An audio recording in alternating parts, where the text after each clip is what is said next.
Hello, welcome back class. हम लोग पिछले पार्ट्स में कॉन्स्टिट्यूशन में चीज़ें कवर कर चुके हैं कि कॉन्स्टिट्यूशन क्यों नीडेड होता है, कैसे वो लॉज को डिफ़ाइन करता है, कैसे वो पावर्स को डिफ़ाइन करता है, किसके पास कैसी पावर होगी और कैसे वो उसके सिटीजन्स के लिए कंट्री के गवर्नमेंट को डायरेक्ट करता है और कैसे गवर्नमेंट से सिटीजन्स को बचाता है कि अननेसेसरी कोई लॉज तो पास होके गवर्नमेंट सिटीजन्स को परेशान ना करे और सबके डेवलपमेंट के लिए वर्क करे। नाउ अब हम आगे बात करेंगे कि कैसे ये fundamental identity of the people होता है कॉन्स्टिट्यूशन। अब इसका आप एक सेंस समझो, यहाँ पर फंडामेंटल आइडेंटिटी,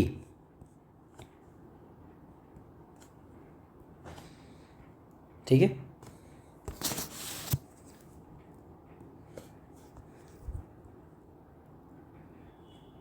फंडामेंटल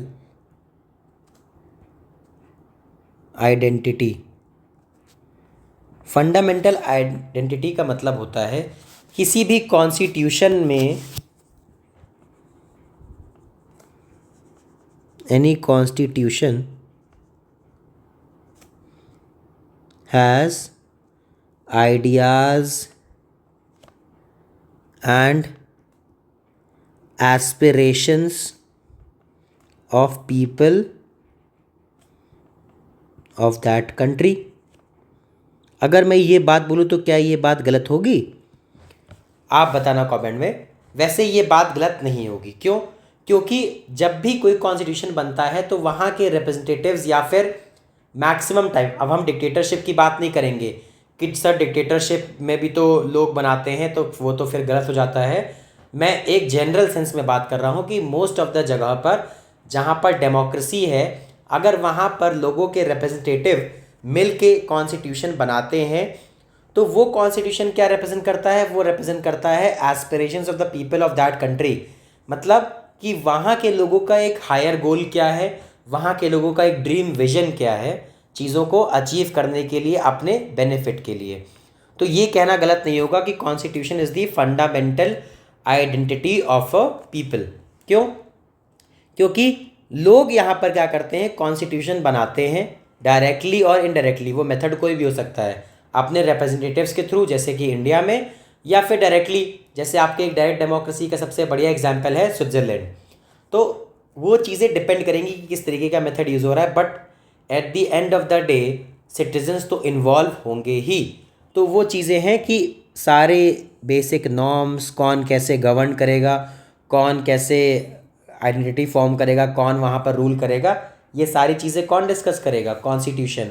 और कॉन्स्टिट्यूशन में सारी चीज़ें कहाँ से आएंगी? ये सारी चीज़ें आएंगी सिटीजन्स के थ्रू, ठीक है।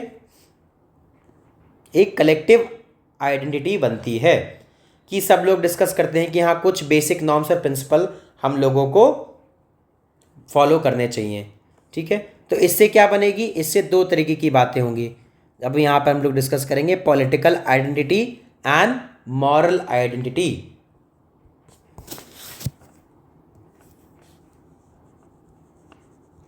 कि कैसे एक कॉन्स्टिट्यूशन पॉलिटिकल आइडेंटिटी देता है।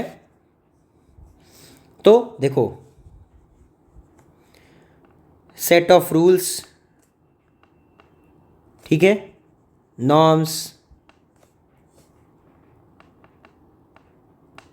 कंडक्शन। कंडक्शन मतलब कैसे एक बिहेवियर,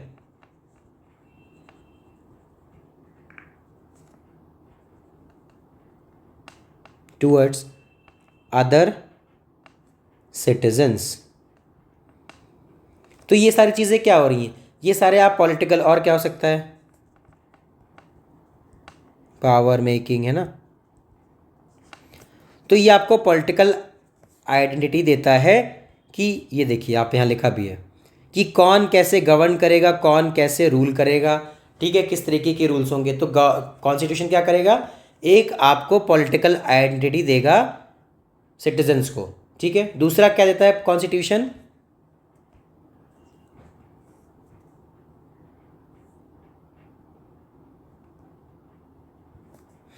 दूसरा कॉन्स्टिट्यूशन देता है मॉरल आइडेंटिटी।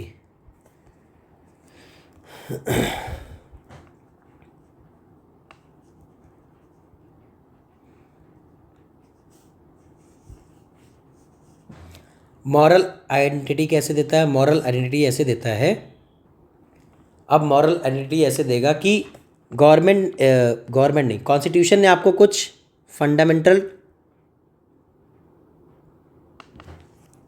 वैल्यूज़ भी देता है। वैल्यू किस फॉर्म में देगा?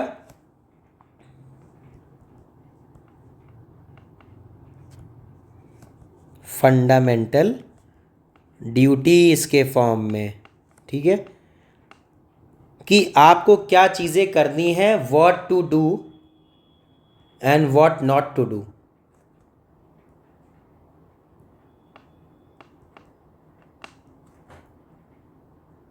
ठीक, क्यों? क्योंकि कॉन्स्टिट्यूशन चाहेगा कि जब आपको उसने फंडामेंटल राइट्स दिए, जो अभी हम लोग डिस्कस कर रहे थे, एक एग्जाम्पल ले लेते हैं, example freedom of speech and expression, हम इसकी बात कर लेते हैं ज़रा। तो आप देखते हो कई बार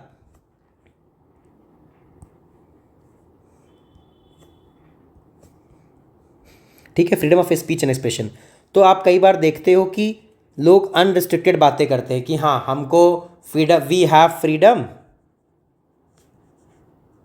to say anything.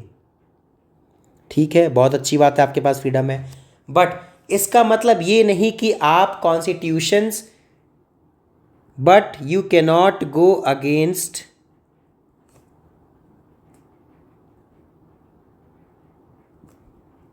Ideals of constitution. अब इसका मतलब ये नहीं है कि आपने कुछ भी बोलना है, आपको फ्रीडम है, तो आप किसी के साथ डिस्क्रिमिनेशन कर लोगे और क्लेम कर दोगे कि I have a fundamental right to say and do anything. ये चीज़ नहीं सही होगी और लॉफुली ये चीज़ नहीं सही मानी जाएगी। साथ ही साथ आप ये नहीं कह सकते हो कि हाँ कंट्री को आप क्या कहते हैं, कंट्री के डेनिग्रेट कर रहे हो, कंट्री को डिसोबे कर रहे हो लॉज को, है ना। आप किसी भी कंट्री को इंडिया के रिस्पेक्ट में डिसरिस्पेक्ट कर रहे हो, फॉरेन रिलेशंस ख़राब कर रहे हो, ये सारी चीज़ें will be controlled by constitution, क्योंकि आपके पास फ्रीडम है, but freedom goes with some restrictions.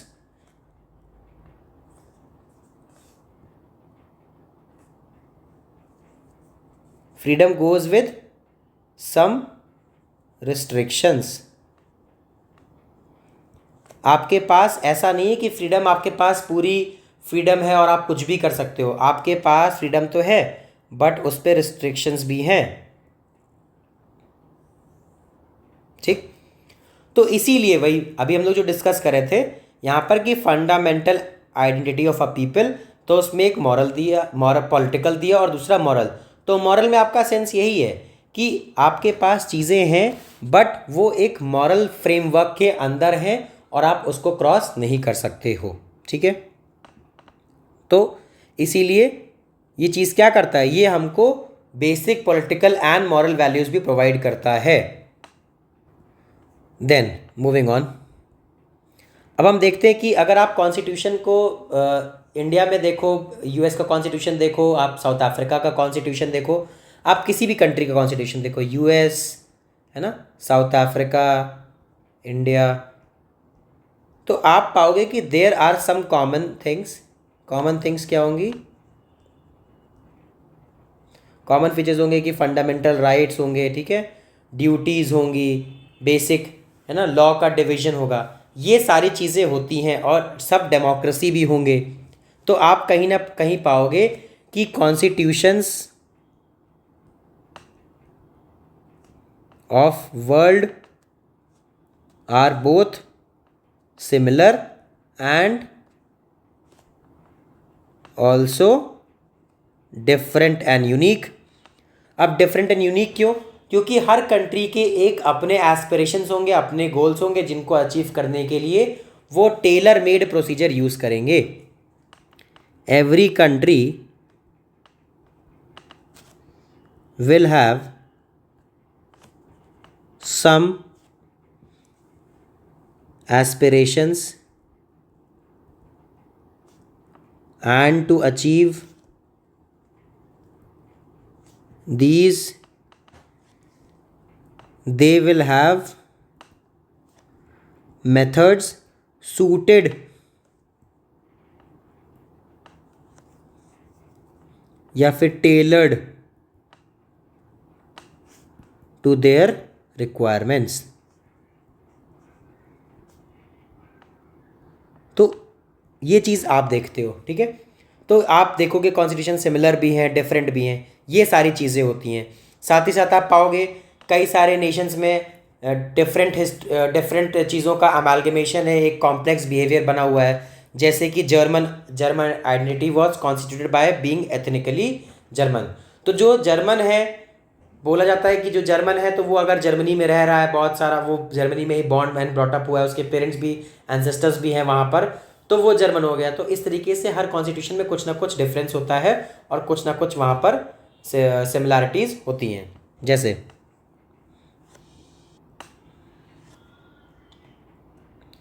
फिर इंडियन कॉन्स्टिट्यूशन में क्या है, इंडियन कॉन्स्टिट्यूशन में वो एथनिक चीज़ों को नहीं मानते हैं। इंडियन कॉन्स्टिट्यूशन में मानते हैं हम लोग कि जो यहाँ पर रह रहा है वो अगर बाहर से भी आया है, वो कुछ टाइम रह रहा है तो सिटीजनशिप ले सकता है, सारी चीज़ें हैं। तो इस बेसिस पर डिफ़र कर जाएगा कि किस कंट्री में कैसे लॉज और कैसे चीज़ों को कंटिन्यू किया जाएगा। फिर अब यहाँ पर कुछ है, चेक योर प्रोग्रेस है, तो इसको आप एक बार जो है ट्राई करो कि गवर्नमेंट के not order any citizen to follow और not to follow any religion. तो ये क्या है, limitations on the power of government. ये लिमिटेशन है कि गवर्नमेंट ऐसा नहीं कह सकती है कि आपको एक पर्टिकुलर रिलीजन को ही फॉलो करना है, आप उसी को बिलोंग करते हो तो आप दूसरे को रिस्पेक्ट नहीं दे सकते हो, चीज़ें या देना ज़रूरी है, आप कन्वर्ट हो जाओ, ये चीज़ें गवर्नमेंट नहीं कर सकती है। तो क्या एक्ट करता है ये, एज अ लिमिटेशन। तो इसी तरीके से ये बाकी चीज़ें भी हैं कि government must try to reduce inequalities in income and wealth. तो ये क्या है, enabling government to take positive measures to reduce inequality. मतलब गवर्नमेंट के पास एस्पिरेशन है लोगों के लिए जस्ट करने का, मतलब सही चीज़ करने के लिए गवर्नमेंट के पास पावर्स हैं कि गवर्नमेंट को ऐसा काम करना चाहिए ताकि इनइक्वालिटी कम हो जाए। फिर the president has the power to appoint the prime minister. ये क्या आ जाएगा कॉन्स्टिट्यूशन का, डिसीजन मेकिंग पावर, कि कौन पर्सन कैसी पावर होल्ड करेगा। फिर constitution is the supreme law that everyone has to obey. तो set of basic rule that everyone has to follow for better coordination, है ना। तो कॉन्स्टिट्यूशन अगर सुप्रीम लॉ नहीं होगा तो लोग कैसे उसकी बात सुनेंगे। अगर हम मानते हैं कॉन्स्टिट्यूशन है और उसके ऊपर कोई नहीं है, उसके अंडर सब हैं, पार्लियामेंट हो गया, ठीक है, ये सारी चीज़ें, पार्लियामेंट हो गया, इसी पार्लियामेंट में आपके प्रेसिडेंट आ जाते हैं, सारी चीज़ें। तो अगर ये इसके अंडर है तभी तो ये इसकी बात सुनेंगे, अदरवाइज अगर पार्लियामेंट सुप्रीम हो जाए कॉन्स्टिट्यूशन से तो क्या कॉन्स्टिट्यूशन में जो चीज़ें मेंशन्ड है पार्लियामेंट उसको कंटिन्यू करेगी? नहीं, क्योंकि गवर्नमेंट मानेगी, पार्लियामेंट मानेगी कि that we are above constitution. इसीलिए constitution is the supreme law that everyone has to follow.